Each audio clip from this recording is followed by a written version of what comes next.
भाजपचा जो खोटारडापणा आहे, ज्याप्रमाणे 2014ला मराठा आरक्षणाचं भूमिका मांडून सत्तेमध्ये आलेली भाजप गेल्या 10 वर्षापासून मराठा आरक्षणाचा प्रश्न सोडवू शकले नाही आणि महाराष्ट्रामध्ये ज्या पद्धतीने एक तणाव निर्मिती झालेली आहे, जी अस्थिरता महाराष्ट्रामध्ये निर्माण झालेली आहे, एकमेक समाज भांडतात आहेत, अशी जी परिस्थिती झाली त्याच्यावरची गंभीर चर्चा झाली।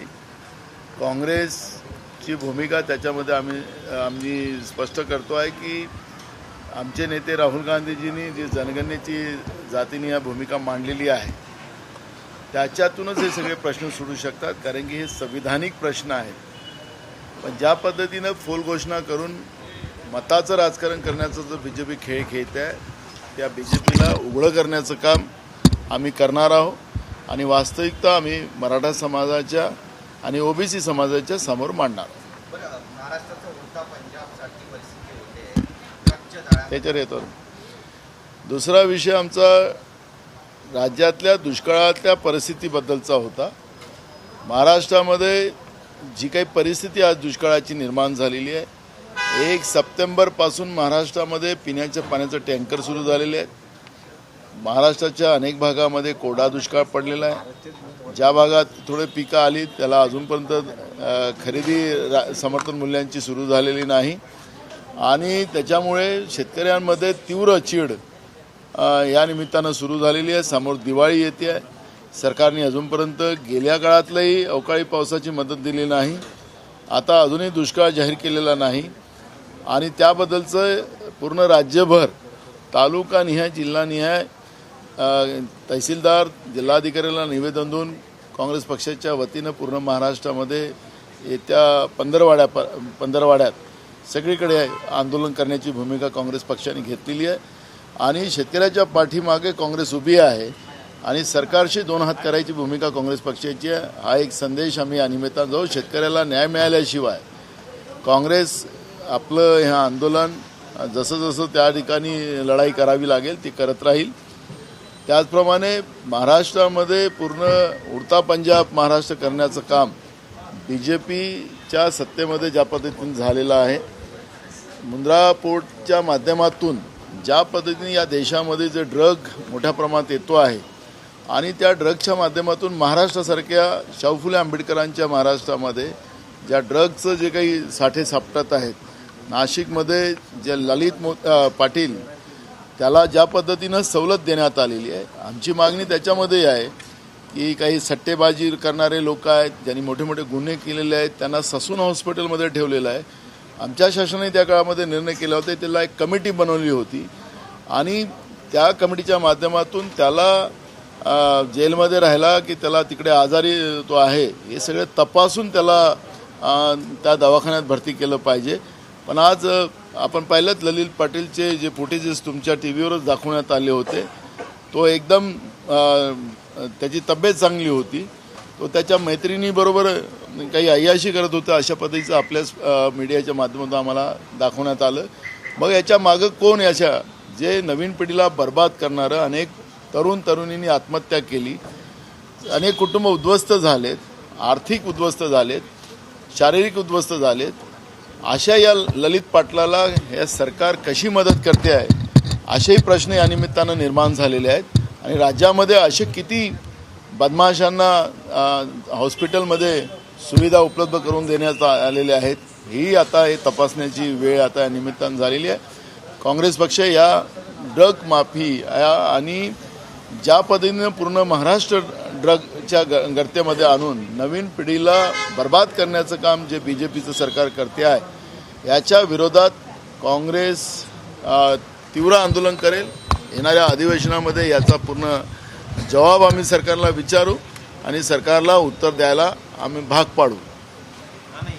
सर, एक मराठी प्रश्न, दुष्काळासंदर्भातला एक मराठी प्रश्न, तुम्ही म्हणाला की राज्यातले फक्त 40 तालुके दुष्काळामध्ये 2 नंबरच्या ट्रिगरमध्ये घेण्याचा राज्य सरकारचा विचार आहे, फक्त 40। हे पॉलिटिकली हा पद्धतीचा राज्य सरकारने निर्णय केलेला आहे, कुठलाही ऑथेंटिक नाही आणि जी काही परिस्थिती आज आहे ती भयावह आहे।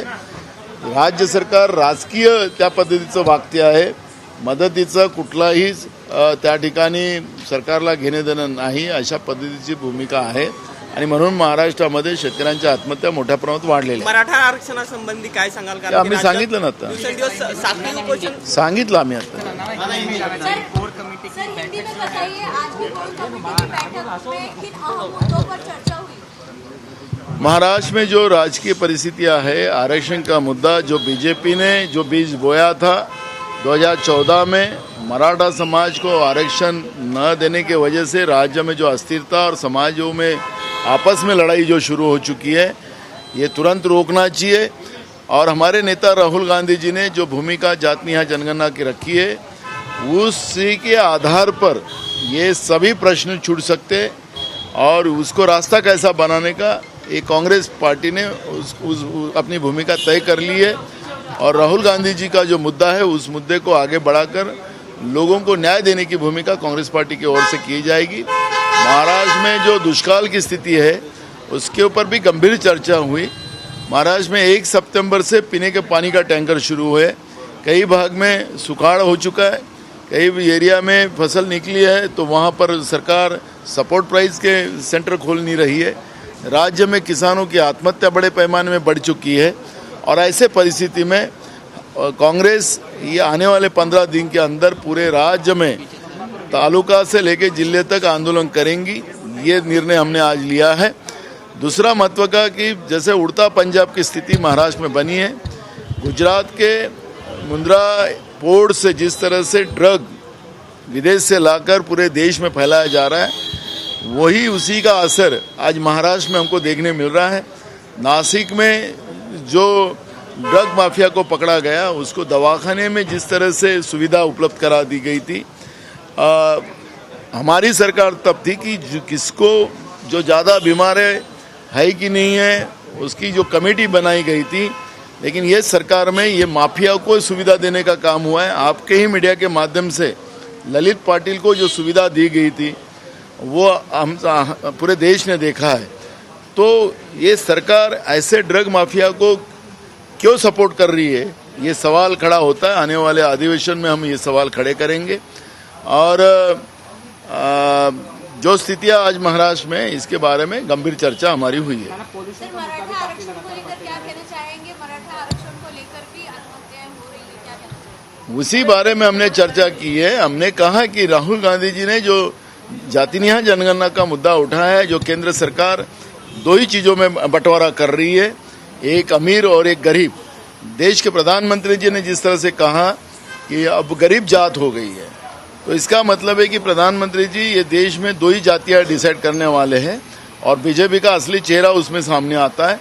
जो हमारा संविधान कहता है कि हर 10 साल में जाति न्याय जनगणना हो और उसी आधार पर जो पिछड़े लोग हो, गरीब हो, जो आर्थिक एजुकेशनल और सामाजिक जो कमजोर हो, उनको पूरी ताकत सरकारों ने देना चाहिए, उसको मुख्य धारा में लाना चाहिए. वही भूमिका हमारे नेता राहुल गांधी जी रख रहे. उसी का प्रचार और मुहिम हम कांग्रेस पार्टी पूरे महाराष्ट्र में करेंगे और उसी के माध्यम से जो आरक्षण के मुद्दे हमारे राष्ट्र में खड़े हुए उसमें न्याय देने की भूमिका कांग्रेस पूरे ताकत के साथ आरक्षण के मामले में जो मराठा समाज आंदोलन कर रहे हैं उनको देंगे. लोकसभा चुनाव को लेकर हिंदी अभी लोकसभा के चुनाव के बारे में अभी जो 5 राज्यों के चुनाव चल रहे हैं उसमें हमारे पूरे नेता उसमें लगे हुए और जैसे ही 5 राज्यों के चुनाव के बाद लोकसभा के विषय में चर्चा होगी. मराठा आरक्षण को लेकर नाना मराठा आरक्षण को लेकर क्या स्ट्रेटेजी कांग्रेस की होगी? बता दिया. स्ट्रेटेजी जो है कब डिसाइड होने वाली है मोदी जी के द्वारा? ये विधानसभा के चुनाव के बाद 5 राज्यों का जो मुद्दा है वो काफी गरमाया हुआ है. इंडिया नाम बदल के भारत रखते हैं. देखो, ये बीजेपी का असली चेहरा है कि कुछ दिन के बाद भारत का भी नाम पूछेंगे ये लोग. मूल सब्जेक्ट है कि आज जो स्थितियां है कि इंडिया का विरोध कर रहे, यही इंडिया स्टार्टअप कर रहे थे, यही इंडिया का ये कर रहे थे. अब इंडिया का इतना गुस्सा क्यों? तो ये सवाल पूछेगा ये, क्योंकि ओछेपन की राजनीति बीजेपी कर रही है, ये स्पष्ट हो चुका है. Thank you. देश विदेशातील प्रत्येक घडामोडींचे लाईव्ह अपडेट मिळवण्यासाठी आता साम टीव्हीच्या सर्व सोशल मीडिया प्लॅटफॉर्मला लाईक, फॉलो आणि सबस्क्राईब करा.